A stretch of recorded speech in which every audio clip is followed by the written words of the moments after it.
राधे। जय श्री कृष्णा। बृहस्पतिवार व्रत कथा। भगवान बृहस्पति देव की पूजा अर्चना के लिए बृहस्पतिवार को व्रत करके बृहस्पतिवार की व्रत कथा को पढ़ने अथवा किसी दूसरे स्त्री पुरुष द्वारा सुनने की प्राचीन परंपरा है।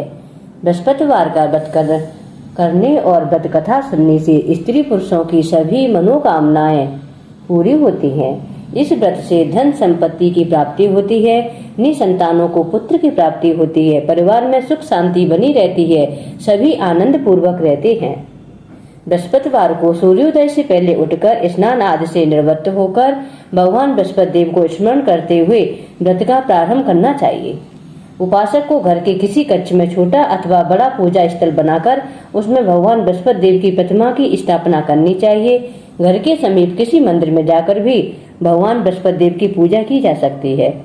भगवान बृहस्पति देव पीले रंग के पुष्प और पूजा के लिए पीले रंग की सामग्री को विशेष रूप से पसंद करते हैं। इसलिए स्नान के बाद पीले रंग के वस्त्र धारण करने का विशेष महत्व बताया गया है। पीले रंग के पुष्प, केले और पीले चंदन से भगवान बृहस्पति देव की पूजा करें। भोजन में चने की दाल, बेसन और दूसरे पीले रंग के खाद्य पदार्थों का ही सेवन करना चाहिए। व्रत करने वाले पुरुष बृहस्पतिवार को दाढ़ी और सिर के बाल न कटवाएं। पूजा के समय भगवान बृहस्पति देव से जो मनोकामना प्रकट की जाती है वह उस मनोकामना को अवश्य पूरी करते हैं। इस व्रत में व्रत कथा पढ़ने और श्रवण करने का विशेष महत्व बताया गया है। प्राचीन समय की बात है, भारत में एक राजा राज्य करता था। वह बड़ा प्रतापी तथा दानी था। वह नित्य प्रति मंदिर में भगवान दर्शन करने को जाता था। वह ब्राह्मण और गुरु की सेवा किया करता था। उसके द्वार से कोई भी याचक निराश होकर नहीं जाता था। वह प्रत्येक गुरुवार को व्रत रखता एवं पूजन करता था। हर दिन गरीबों की सहायता करता था। परंतु यह सब बातें उसकी रानी को अच्छी नहीं लगती। वह न व्रत करती और न किसी को एक भी पैसा दान में देती। वह राजा से भी ऐसा करने को मना किया करती थी। एक समय की बात है कि राजा शिकार खेलने वन को चले गए। घर पर रानी और दासी थी। उस समय गुरु बृहस्पति साधु का रूप धारण कर राजा के दरवाजे पर भिक्षा मांगने के लिए आए। साधु ने रानी से भिक्षा मांगी तो वह कहने लगी, हे साधु महाराज, मैं इस दान पुण्य से तंग आ गई हूँ। इस कार्य के लिए तो मेरे पतिदेव भी बहुत हैं। अब आप ऐसी कृपा करें कि सारा धन नष्ट हो जाए और मैं आराम से रह सकूं। साधु रूपी बृहस्पति देव भगवान ने कहा, हे देवी, तुम बड़ी विचित्र हो। संतान और धन से कोई दुखी नहीं होता। इसको सभी चाहते हैं। पापी भी पुत्र और धन की इच्छा करता है। अगर तुम्हारे पास धन अधिक है तो भूखे मनुष्यों को भोजन कराओ, प्याऊ लगवाओ, ब्राह्मणों को दान दो, धर्मशालाएं बनवाओ, कुआं तालाब बनवाओ, बाग बगीचे आदि का निर्माण करवाओ तथा निर्धनों की कुंवारी कन्याओं का विवाह करवाओ, साथ ही यज्ञ आदि करवाओ। इस प्रकार के कर्मों से आपके कुल का और आपका नाम परलोक में भी सार्थक होगा एवं तुम्हें भी स्वर्ग की प्राप्ति होगी। परंतु रानी को साधु की इन बातों से कुछ नहीं हुई। उसने कहा, हे साधु महाराज, मुझे ऐसे धन की आवश्यकता नहीं है कि मैं अन्य लोगों को दान देती फिरूं तथा जिसको रखने और संभालने में ही मेरा सारा समय नष्ट हो जाए। साधु ने कहा, हे देवी, यदि आपकी ऐसी इच्छा है तो जैसा मैं तुम्हें बताता हूँ तुम वैसा ही करना। बृहस्पतिवार के दिन घर आंगन को गोबर से लीपना, अपने केशों को पीली मिट्टी से धोना, केशों को धोते समय स्नान करना, राजा से कहना वह हजामत करवाए, भोजन में मांस मदिरा खाना, कपड़े धोबी के यहाँ धुलने देना। इस प्रकार 7 बृहस्पतिवार करने से तुम्हारा सारा धन नष्ट हो जाएगा। यह कहकर साधु महाराज रूपी बृहस्पति देव अंतर्ध्यान हो गए। रानी ने साधु के कहने के अनुसार 7 बृहस्पतिवार तक वैसा ही करने का विचार किया, किंतु साधु के बताए हुए अनुसार कार्य करते हुए केवल उसको 3 बृहस्पतिवार ही बीते थे कि उसकी समस्त धन संपत्ति नष्ट हो गई। भोजन के लिए दोनों समय परिवार तरसने लगा तथा सांसारिक भोगों से दुखी रहने लगा। तब राजा रानी से कहने लगा कि हे रानी, तुम यहाँ पर रहो, मैं दूसरे देश को जाता हूँ, क्योंकि यहाँ पर मुझे सभी मनुष्य जानते हैं। इसलिए मैं यहाँ रहकर कोई छोटा काम नहीं कर सकता। मैं अब परदेश जा रहा हूँ, वहाँ कोई काम धंधा करूँगा। शायद हमारे भाग्य बदल जाए। ऐसा कहकर राजा परदेश चला गया। अब वह वहाँ जंगल से लकड़ी काट कर लाता और शहर में बेचता। इस तरह जीवन व्यतीत करने लगा। इधर राजा के बिना रानी और दासियां दुखी रहने लगी। किसी दिन भोजन मिलता और किसी दिन जल पीकर ही रह जाती। एक समय रानी और दासियों को 7 दिन बिना भोजन के व्यतीत करने पड़े। तो रानी ने अपनी दासी से कहा, हे दासी, यहाँ पास के ही नगर में मेरी बहन रहती है। वह बड़ी धनवान है। तू उसके पास जा और वहां से 5 सेर बेजर मांग कर ले आ, जिससे कुछ समय के लिए गुजर हो जाएगा। दासी रानी की बहन के पास गई तो रानी की बहन उस समय पूजा कर रही थी। बृहस्पतिवार का दिन था। दासी ने रानी की बहन से कहा, हे रानी, मुझे आपकी बहन ने भेजा है, मुझे 5 सेर बेजर दे दो। दासी ने यह बात अनेक बार कही, परंतु रानी की बहन ने कोई उत्तर नहीं दिया, क्योंकि वह उस समय बृहस्पतिवार की कथा सुन रही थी। जब दासी को रानी की बहन से कोई उत्तर नहीं मिला तो वह बहुत दुखी हुई और उसे क्रोध भी आया। वह लौटकर रानी से बोली, हे रानी, आपकी बहन बहुत ही घमंडी है। वो छोटे लोगों से बात भी नहीं करती है। मैंने उससे कहा तो उसने कोई उत्तर नहीं दिया। मैं वापस चली आई। रानी बोली, हे दासी, इसमें उसका कोई दोष नहीं। जब बुरे दिन आते हैं तब कोई सहारा नहीं देता है। अच्छे बुरे का पता विपत्ति में ही पड़ता है। अच्छे बुरे का पता विपत्ति में ही लगता है। जो ईश्वर की इच्छा होगी वही होगा। यह सब हमारे भाग्य का दोष है। उधर रानी की बहन ने सोचा कि मेरी बहन की दासी आई थी, परंतु मैंने उससे कुछ नहीं बोला। इससे वह बहुत दुखी हुई होगी। अतः कथा सुन और विष्णु भगवान का पूजन समाप्त कर वह अपनी बहन के घर गई और कहने लगी, हे बहन, मैं बृहस्पतिवार का व्रत कर रही थी। तुम्हारी दासी हमारे घर गई, परंतु जब तक कथा होती है तब तक हम लोग ना उठते हैं और ना बोलते हैं, इसलिए मैं नहीं बोली। कहो दासी क्यों गई थी? तब रानी बोली, ये बहन, हमारे घर अनाज नहीं था। वैसे तुमसे कोई बात छिपी नहीं है, इस कारण मैंने दासी को तुम्हारे पास 5 सेर बेजन लेने के लिए भेजा था। रानी की बहन बोली, बहन देखो, बृहस्पति देव भगवान सबकी मनोकामनाएं पूर्ण करते हैं। देखो, शायद तुम्हारे घर में ही अनाज रखा हो। यह सुनकर दासी घर के अंदर गई तो वहां उसे एक घड़ा बेजर का मिल गया। उसे बड़ी हैरानी हुई, क्योंकि उसने एक एक बर्तन देख लिया था। उसने बाहर आकर रानी को बताया। दासी अपनी रानी से कहने लगी, हे रानी, देखो, वैसे हमको जब अन्न नहीं मिलता तो हम रोज ही व्रत करते हैं। अगर इनसे इस व्रत की विधि और कथा पूछ ली जाए तो उसे हम भी कर लिया करेंगे। दासी के कहने पर रानी ने अपनी बहन से बृहस्पतिवार व्रत के बारे में पूछा। उसकी बहन ने बताया, हे रानी बहन, बृहस्पतिवार को सूर्योदय से पूर्व उठकर स्नान करके बृहस्पतिवार का व्रत करना चाहिए, लेकिन उस दिन सिर नहीं धोना चाहिए। बृहस्पतिवार के व्रत में चने और दाल और मुनक्कों से विष्णु भगवान का केले के वृक्ष की जड़ में पूजन करें तथा दीपक जलावें। उस दिन एक ही समय भोजन करें। भोजन पीले खाद्य पदार्थ का करें तथा कथा सुने। इस प्रकार व्रत करने से गुरु भगवान प्रसन्न होते हैं, अन्न पुत्र धन देते हैं। इस तरह व्रत और पूजन की विधि बताकर रानी की बहन अपने घर लौट गई। रानी और दासी दोनों ने निश्चय किया कि वे बृहस्पति देव भगवान का पूजन जरूर करेंगी। 7 दिन बाद जब बृहस्पतिवार आया तो उन्होंने व्रत रखा। घुड़सवाल में जाकर चना और गुड़ बीन लाई तथा उसकी दाल से केले की जड़ में विष्णु भगवान का पूजन किया। अब भोजन कहाँ से लाएं?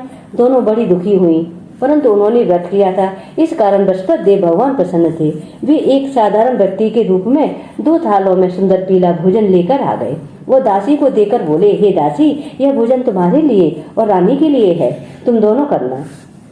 दासी भोजन पाकर बड़ी प्रसन्न हुई और रानी से बोली, रानी जी, भोजन कर लो। रानी को भोजन आने के बारे में कुछ पता नहीं था, इसलिए वह दासी से बोली, जा तू ही भोजन कर ले, क्यों तू हमारी व्रत में हंसी उड़ाती है। दासी बोली, एक व्यक्ति अभी भोजन दे गया है। रानी के लिए कहने लगी, वह भोजन तेरे लिए ही दे गया है, तू ही भोजन कर। दासी ने कहा, वह व्यक्ति हम दोनों के लिए 2 थालों में भोजन दे गया है, इसलिए मैं और आप दोनों ही साथ साथ भोजन करेंगे। फिर दोनों ने गुरु भगवान को नमस्कार कर भोजन प्रारंभ किया। उसके बाद से वे प्रत्येक बृहस्पतिवार को गुरु भगवान का व्रत और पूजन करने लगी। बृहस्पति भगवान की कृपा से उनके पास धन हो गया, परंतु रानी फिर से पहले की तरह आलस करने लगी। तब दासी बोली, देखो रानी, तुमने पहले भी इस प्रकार आलस करती थी, तुम्हें धन के रखने में कष्ट होता था, इस कारण सभी धन नष्ट हो गया। अब गुरु भगवान की कृपा से धन मिला है तो फिर तुम्हें आलस्य होता है। बड़ी मुसीबतों के बाद हमने यह धन पाया है, इसलिए हमें दान पुण्य करना चाहिए। तुम भूखे मनुष्यों को भोजन कराओ, प्याऊ लगवाओ, ब्राह्मणों को दान दो, कुआं, तालाब, बावड़ी आदि का निर्माण करवाओ, मंदिर, पाठशालाएं बनवाओ, कुंवारी कन्याओं का विवाह करवाओ, धन को शुभ कार्यों में खर्च करो, जिससे तुम्हारे कुल का यश बढ़े तथा स्वर्ग प्राप्त हो और पितृ प्रसन्न होंगे। दासी की बात मानकर रानी ने इसी प्रकार के कर्म करने प्रारंभ कर दिए, जिससे उनका काफी यश फैलने लगा। एक दिन रानी और दासी आपस में विचार करने लगे कि न जाने राजा किस दशा में होंगे, उनकी खोज खबर नहीं है। गुरु भगवान से उन्होंने प्रार्थना की और भगवान ने रात्रि में राजा को स्वप्न में कहा, हे राजा उठ, तेरी रानी तुझको याद करती है, अब अपने देश को लौट जा। राजा प्रातः काल उठकर जंगल से लकड़ियां काटकर लाने के लिए जंगल की ओर चल पड़ा। जंगल से गुजरते हुए वह सोचने लगा, रानी की गलती से कितने दुख भोगने पड़े। राजपाट छोड़कर उसे जंगल में आकर रहना पड़ा। जंगल में लकड़ियां काटकर उन्हें बेचकर गुजारा करना पड़ा। उसी समय उस जंगल में बृहस्पति देव एक साधु का रूप धारण कर आए और राजा के पास आकर बोले, हे लकड़हारे, तुम इस सुनसान जंगल में किस चिंता में बैठे हो, मुझे बताओ। यह सुन राजा के नेत्रों में जल भर आया और साधु की वंदना कर बोला, हे प्रभु, आप सब कुछ जानने वाले हैं। इतना कहकर राजा ने साधु को अपनी संपूर्ण कहानी सुनाई। महात्मा तो स्वभाव से ही दयालु होते हैं। वे राजा से बोले, हे राजा, तुम्हारी पत्नी ने बृहस्पति देव के प्रति अपराध किया था, जिसके कारण तुम्हारी यह दशा हुई है। अब तुम किसी प्रकार की चिंता मत करो, भगवान तुम्हें पहले से अधिक धन देंगे। देखो, तुम्हारी पत्नी ने बृहस्पतिवार का व्रत करना प्रारंभ कर दिया है। अब तुम भी बृहस्पतिवार का व्रत करके चने की दाल व गुड़ जल की लोटे में डालकर केले का पूजन करो, फिर कथा कहो या सुनो। भगवान तुम्हारी सब मनोकामनाओं को पूर्ण करेंगे। साधु को प्रसन्न देखकर राजा बोला, हे प्रभु, मुझे लकड़ी बेचकर इतना पैसा नहीं मिलता है जिससे भोजन करने के बाद कुछ बचा सकूं। मैंने रात्रि में अपनी रानी को व्याकुल देखा है। मेरे पास कोई साधन नहीं है जिससे समाचार जान सकूं। फिर मैं बृहस्पतिवार की कौन सी कहानी कहूं या सुनूं? मुझको तो कुछ भी मालूम नहीं। साधु ने कहा, हे राजा, तुम किसी बात की चिंता मत करो। बृहस्पतिवार के दिन तुम रोजाना की तरह लकड़ियां लेकर शहर में जाओ। तुम्हें रोज से 2 गुना धन प्राप्त होगा, जिससे तुम भली भांति भोजन कर लोगे तथा बृहस्पति देव की पूजा का सामान भी आ जाएगा। लकड़हारा बने राजा ने उन साधु से भगवान बृहस्पति देव की यह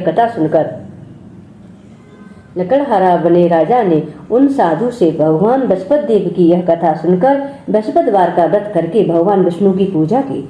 उस दिन से उसके सभी क्लेश दूर हो गए। लेकिन अगले बृहस्पतिवार को कामकाज में अधिक व्यस्त रहने लगा। अधिक व्यस्त रहने के कारण उसने भगवान बृहस्पति देव का व्रत नहीं किया।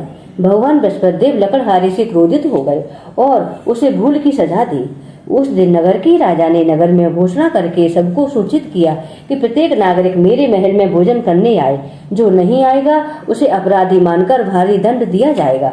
लकड़हारा बने राजा ने उस नगर के राजा की घोषणा तो सुनी, लेकिन जंगल से लकड़ी काटकर लाने और उन्हें बेचने में देर हो जाने के कारण वह समय पर महल में भोजन करने नहीं जा सका। अतः राजा के सैनिक लकड़हारे को पकड़कर महल में ले गए। राजा ने उसे महल के एक कक्ष में बैठाकर भोजन कराया। उस कक्ष में एक खूंटी पर रानी का सोने का हार लटका हुआ था। लकड़हारा अकेला उस कक्ष में भोजन कर रहा था। तभी उसने एक आश्चर्यजनक घटना घटती देखी। देखते ही देखते वह खूंटी हार को निगल गई। थोड़ी देर के बाद राजा ने हार को गायब देखा तो लकड़हारे को कारावास में डलवा दिया। लकड़हारा मन ही मन अपने भाग्य को कोसने लगा। तभी उसे जंगल में मिले साधु की याद आई। थोड़ी देर में भगवान बृहस्पति देव सन्यासी के रूप में उसके सामने प्रकट हुए और कहा, हे लकड़हारे, तूने भगवान बृहस्पति देव की पूजा नहीं की, इसी कारण तुझे कष्ट हुआ है। लेकिन अब चिंता मत कर। बृहस्पतिवार के दिन कारागार के दरवाजे पर तुझे कुछ पैसे पड़े हुए मिलेंगे। उन पैसों से भगवान बृहस्पति देव का व्रत करके उनकी पूजा करोगे तो तुम्हारी सब दुख नष्ट हो जाएंगे। बृहस्पतिवार के दिन दरवाजे पर पड़े मिले पैसों से चने और गुड़ मंगवाकर लकड़हारे ने बृहस्पतिवार की कथा कही तो भगवान बृहस्पति देव ने प्रसन्न होकर उस नगर के राजा को स्वप्न में लकड़हारे को कारागार से मुक्त करने को कहा। सुबह राजा ने अपने कक्ष में आकर देखा तो खूंटी पर रानी का हार टंगा हुआ था। राजा ने लकड़हारे को मुक्त कर दिया और उसे धन और आभूषण देकर विदा किया। लकड़हारा बना राजा उस नगर में चलकर अपने नगर में पहुंचा तो उस नगर में कुएं, धर्मशालाएं, बाग बगीचे देखकर बहुत प्रसन्न हुआ।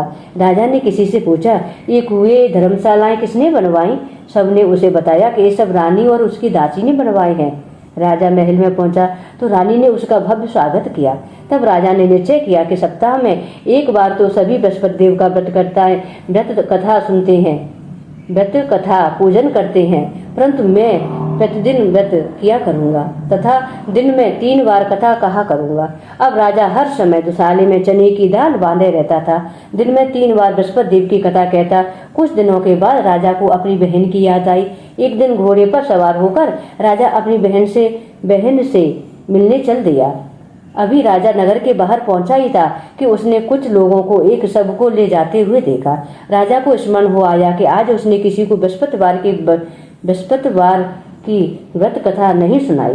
राजा ने उन लोगों को रोककर कहा, भाइयों, आप सबको ले जाने से पहले मुझसे बृहस्पतिवार की कथा सुन लें। लोगों ने राजा पर क्रोधित होते हुए कहा, तुम पागल तो नहीं हो गए हो? लेकिन कुछ बड़े बूढ़े लोगों ने कहा, अच्छा भाई, साथ में चलते चलते तुम अपनी कथा भी सुना दो। राजा ने चलते हुए आधी कथा ही सुनाई थी कि सब हिलने लगा। राजा की पूरी कथा सुनाते ही सब उठकर बैठ गया। लोगों ने हैरानी से दांतों तले उंगली दबाई और अगले बृहस्पतिवार से भगवान बृहस्पति देव का व्रत करना व कथा सुनने का निश्चय कर लिया। अब घोड़े पर सवार राजा चलते हुए एक किसान के पास पहुंचा। किसान अपने खेत में हल चला रहा था। राजा ने कहा, अरे भाई, मुझसे बृहस्पतिवार की कथा सुन लो। किसान झुंझला कर बोला, अरे भाई, देख नहीं रहे हो, जितनी देर तक तुम्हारी कथा सुनूंगा उतनी देर में तो पूरे खेत में हल चला लूंगा। राजा निराश होकर चलने लगा। तभी किसान के बैल पछाड़ खाकर जमीन पर गिर पड़े। किसान के पेट में जोरों का दर्द होने लगा। उस किसान की पत्नी जब खाना लेकर आई तो उसने किसान से इस बारे में पूछा। किसान ने घुड़सवारी की पूरी कहानी सुनाई। किसान की पत्नी दौड़ती हुई राजा के पास पहुंचकर हाथ जोड़कर बोली, भैया, मैं तुम्हारी कथा सुनने को तैयार हूँ। राजा ने उसके साथ खेत पर पहुंचकर बृहस्पतिवार की कथा सुनाई। तभी बैल उठकर खड़े हो गए। किसान के पेट का दर्द तुरंत ठीक हो गया। राजा अपनी बहन के घर पहुंचा तो उसकी बहुत भव्य स्वागत किया। अगले दिन सुबह उठकर राजा ने देखा कि घर के सभी लोग भोजन कर रहे हैं। किसी भूखे को बृहस्पतिवार की कथा सुनाए बिना राजा भोजन नहीं करता था। उसने बहन से कहा, बहन, घर में कोई ऐसा व्यक्ति है जिसने अभी तक भोजन न किया हो? उसकी बहन बोली, भैया, हमारे घर में तो क्या, आपको पूरे नगर में कोई ऐसा व्यक्ति नहीं मिलेगा जिसने सुबह सुबह भोजन नहीं किया हो। तब राजा ने बहन के घर से निकलकर उस नगर में बिना भोजन किए व्यक्ति की तलाश की। एक कुम्हार के घर में उसका बेटा बीमार होने के कारण भूखा रह गया था। राजा ने उसको जाकर बृहस्पतिवार की कथा सुनाई। कथा सुनते सुनते कुम्हार का बेटा ठीक हो गया। सबने राजा की बहुत प्रशंसा की। एक दिन राजा ने अपनी बहन से कहा, बहन, अब हम अपने घर जाना चाहते हैं, तुम भी हमारे साथ चलो। कुछ दिन बाद वहां रहकर लौट आना। राजा की बहन ने अपनी सास से पूछा तो सास ने ताने देते हुए कहा, बहू, मायके जाना हो तो अकेली जाना, मेरे पोतों को नहीं ले जाना। तुम्हारे भाई की कोई संतान नहीं है, कहीं तुम्हारी भाभी मेरे पोतों पर कोई जादू टोना ना कर दे। दूसरी कच्छ में बहन की सास की बातें सुनकर राजा दुखी मन से अकेला ही अपने नगर को लौट गया। रानी ने राजा से कहा, आप तो अपनी बहन को साथ लाने की बात कर रहे थे, फिर बहन को साथ क्यों नहीं लाए? तब राजा ने दुखी होते हुए कहा, रानी, हम निसंतान हैं, इसलिए कोई हमारे घर आना पसंद नहीं करता। रानी ने राजा को समझाया, हे प्राणनाथ, हमें बृहस्पति देव ने सब कुछ दिया है, अब भगवान बृहस्पति देव हमें संतान भी अवश्य देंगे। बृहस्पतिवार को विधिवत व्रत करते हुए राजा रानी ने भगवान बृहस्पति देव से संतान के लिए प्रार्थना की। कुछ दिनों के बाद उन्होंने स्वप्न में दर्शन देते हुए कहा, हे राजन, तेरी मनोकामना अवश्य पूरी होगी। 1 सप्ताह बाद ही रानी गर्भवती हो गई। 10वें महीने में रानी ने एक सुंदर पुत्र को जन्म दिया। राजा रानी जीवन पर्यंत बृहस्पतिवार का व्रत करते रहे। उनके घर में धन की वर्षा होती रही। इस तरह आनंद पूर्वक जीवन यापन करते हुए राजा रानी भगवान बृहस्पति देव की अनुकंपा से मोक्ष को प्राप्त करके सीधे वैकुंठ धाम पहुंच गए। बृहस्पतिवार को विधिवत व्रत करके जो स्त्री पुरुष भगवान विष्णु की पूजा करते हैं, भगवान उनकी सभी मनोकामनाएं पूरी करते हैं। बोलो बृहस्पति देव भगवान की जय। श्री हरि नारायण की जय। बृहस्पति देव की दूसरी कथा। प्राचीन काल में एक बहुत ही निर्धन ब्राह्मण था। उसके कोई संतान नहीं थी। वह नित्य पूजा पाठ करता, परंतु उसकी स्त्री बहुत मलिनता के साथ रहती थी। वह न स्नान करती न किसी देवता का पूजन करती। प्रातः काल उठते ही सर्वप्रथम भोजन करती, बाद में कोई अन्य कार्य करती। ब्राह्मण देवता बहुत दुखी रहते थे। पत्नी को बहुत समझाते, किंतु उसका कोई परिणाम न निकला। भगवान की अनुकंपा से एक समय उस ब्राह्मण की पत्नी गर्भवती हुई और 10वें महीने एक सुंदर कन्या को जन्म दिया। निर्धन ब्राह्मण कन्या के जन्म से बहुत दुखी हुआ। धीरे धीरे ब्राह्मण की कन्या बड़ी होने लगी। बचपन से ही उस कन्या की रुचि भगवान विष्णु की पूजा में थी। वह प्रातः उठते ही स्नान आदि करके भगवान विष्णु की पूजा करने मंदिर में जाती थी। बृहस्पतिवार को व्रत करके विधिवत पूजा पाठ करती थी। पूजा पाठ करने के बाद वह पढ़ने के लिए पाठशाला में जाती थी। घर से चलते हुए वह मुट्ठी भर जौ साथ लेकर जाती और पाठशाला के रास्ते में थोड़े थोड़े जौ गिराती जाती। जब वह पाठशाला से घर लौटती तो वह दाने सोने में बदले हुए मिलते थे। लड़की सभी सोने के दाने बीन लाती थी। एक दिन जब वह सोने के दानों को साफ कर रही थी तो उसकी माँ ने कहा, बेटी, सोने के दाने साफ करने के लिए सोने का सूप होना चाहिए। अगले दिन बृहस्पतिवार था। उसने भगवान बृहस्पति देव की पूजा करते हुए प्रार्थना की कि हे भगवान, यदि मैंने आपका व्रत विधिवत किया हो तो मुझे सोने का सूप दे दो। भगवान बृहस्पति देव ने उसकी मनोकामना पूरी करने का वचन दिया। पाठशाला से लौटते समय उसे रास्ते में सोने का सूप पड़ा हुआ मिला। घर लौटकर सोने का सूप अपनी माँ को दिखाकर वह सोने के दाने साफ करने लगी। उसी समय नगर का राजकुमार उसके घर के पास से गुजरा। उस सुंदर लड़की को सोने के सूप में जौ साफ करते हुए देख राजकुमार उस पर मोहित हो गया।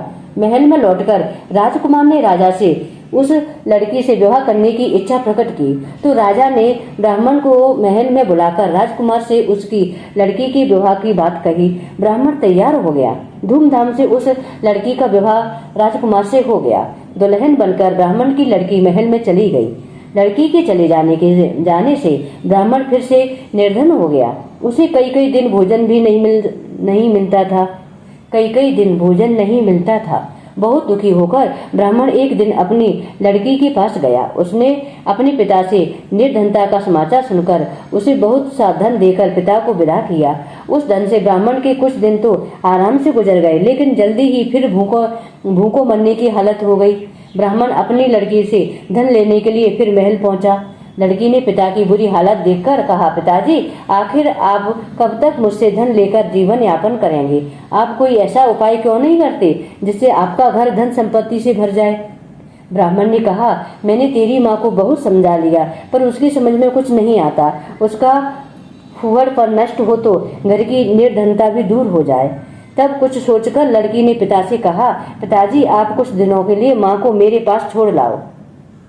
पास ले आओ। तब कुछ सोचकर लड़की के पास महल में छोड़ आए। लड़की ने अपनी माँ से कहा, माँ, तुम कल प्रातः काल उठकर स्नान आदि करके भगवान बृहस्पति देव विष्णु जी की पूजा अवश्य करना। पूजा करने से तुम्हारी निर्धनता अवश्य दूर हो जाएगी। लेकिन उसकी माँ ने उसकी कोई बात नहीं मानी।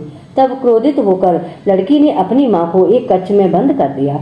सूर्योदय के समय माँ को उठाकर जबरदस्ती उसे स्नान कराया और फिर मंदिर में ले जाकर भगवान बृहस्पति देव की पूजा कराई। कुछ दिनों तक ऐसा करने से माँ की बुद्धि में परिवर्तन हुआ और वह स्वयं बृहस्पतिवार का व्रत रखने लगी। उसके व्रत रखने से ब्राह्मण के घर में भगवान विष्णु की अनुकंपा से धन की वर्षा होने लगी। दोनों पति पत्नी धन संपत्ति पाकर आनंद पूर्वक जीवन यापन करते हुए विष्णु धाम को चले गए। बोलो श्री हरि नारायण की जय, लक्ष्मी नारायण की जय, बृहस्पति देव की जय। ओम जय बृहस्पति देवा, स्वामी जय बृहस्पति देवा। चीनी चीनी भोग लगाऊं, कदली फली मेवा। ओम जय बृहस्पति देवा, ओम जय बृहस्पति देवा। तुम पूर्ण परमात्मा तुम्हें अंतर्यामी, स्वामी तुम्हें अंतर्यामी। जगत पिता जगदीश्वर, जगत पिता जगदीश्वर तुम सबकी स्वामी। ओम जय जगदीश, ओम जय बृहस्पति देवा, स्वामी जय बृहस्पति देवा। शरणामृत निज निर्मलि सब पातक हरिता, स्वामी सब पातक हरिता। सकल मनोरथि दायक कृपा करो भरिता। ओम जय बृहस्पति देवा, ओम जय बृहस्पति देवा। तनु मन धन अर्पण करी जो जन शरण पड़े, प्रभु प्रगटे तब हो करे आकर द्वार पड़े। ओम जय आकर द्वार खड़े। ओम जय बृहस्पति देवा, स्वामी जय बृहस्पति देवा। दीन दयाल दयानिधि भक्त ने हितकारी, स्वामी भक्त ने हितकारी। पाप दोषी सब हरिता भव बंधन हारी। ओम जय बृहस्पति देवा, स्वामी जय बृहस्पति देवा। सकल मनोरथ दायक सब संशय हारी, विषय विकारी मिटाओ संतन सुखकारी। ओम जय बृहस्पति देवा। दीन दयाल दयानिधि भक्त ने हितकारी। पाप दोषी सब हरिता भव बंधन हारी। सकल मनोरथ दायक सब संशय हारी, विषय विकारी मिटाओ संतन सुखकारी। ओम जय बृहस्पति देवा, स्वामी जय बृहस्पति देवा। जो कोई आरती तेरी प्रेम सहित गावे, स्वामी प्रेम सहित गावे। ज्येष्ठानंद आनंद सोने चय पावे। ओम जय बृहस्पति देवा, स्वामी जय बृहस्पति देवा। छिनी छिनी भोग लगाऊं कदली फल मेवा। ओम जय बृहस्पति देवा, स्वामी जय बृहस्पति देवा। बोलो बृहस्पति देव भगवान की जय। श्री हरि नारायण की जय।